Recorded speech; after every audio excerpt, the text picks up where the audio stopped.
सारथी जामिन पाइबा पर सोनाली अछंती बहुत खुशी। महापुरुष फेरुछंती। तांको विरुद्ध षडयंत्र होइथिला बोली कहउछंती एही भक्त। तेबे आसंतु जानिबा या विषय पूरा तथ्य।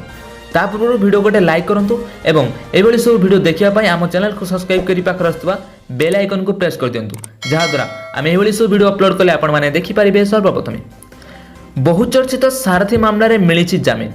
सारथी बाबा जेल बाहरी सारिछंती। एने कि हाईकोर्ट पक्षर मध्य शर्त रखा जाइछि कि सारथी केन्द्रापड़ा बारीमूला आश्रम जाई परिबेनी कि कोनोसी सभाधर्म करि परिबेनी।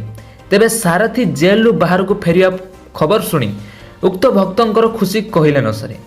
किछि दिन तले बारीपदारे जणे सारथी समर्थक पूजा आयोजन करिथिया बेले गाँ लोके तांको गड़ेई गड़ेई पिटिबा सहित उत्तेजना परिस्थिति सृष्टि होइतिला।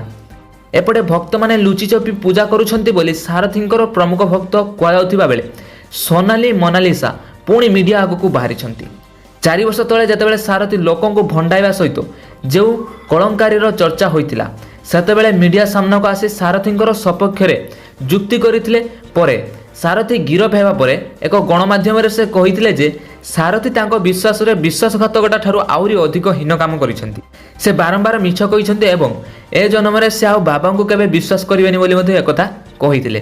तेबे किछि दिन पर सोनाली नाम रे आसीथिला सांघातिक अभियोग। सेदिन थिला 18 डिसेम्बर 2015।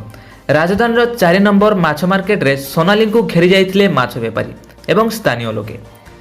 माछ व्यवसायी रमा बेहेरा एवं बिका बेहेरा समेत अन्य व्यवसायी माने अभियोग करथिले कि सोनाली तांकठारु माछ नै पैसा देउनांती, बरं से मीडियार लोक कही व्यवसायी को धमकाउथिले। एपरिक रमा बेहेरा को से एक चापुड़ा मध्य मारिथिले। फलरे सेमाने सोनाली को घेरी जाइथिले एवं उत्तेजना सृष्टि होइथिला। घटनास्थल रे पुलिस पहुंची सोनाली को गिरफ करिथिला एवं एने कि सोनाली घटना को खंडन करिथिले। सेतेबेले एबे सारथी जामिन पाइबा परे पुणी सारथी को समर्थन जणाइछंती सोनाली एवं कहउछंती कि महापुरुष फेरुछंती।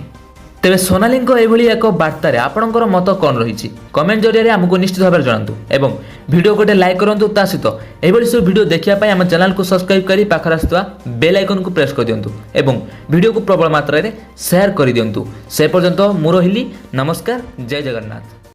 आपण भी जब मासक 4 ରୁ 5 हज़ार टका इनकम करने चाहते वीडियो टाइटल पर क्लिक करूँ। डेस्क्रिप्शन खुल जाओ। डेस्क्रिप्शन फॉर एप्लिकेशन लिंक अच्छी डाउनलोड करूँ, इंस्टॉल करूँ और पाँच फ्री पेटीएम कैश 50 टका। तो फ्रेंड्स आउ थे कही रखुच्छी टाइटल पर क्लिक करूँ, डेस्क्रिप्शन खुल जाओ। डेस्क्रिप्शन पर क्लिक करूँ, मासक 4 ରୁ 5 हज़ार टका इनकम करूँ।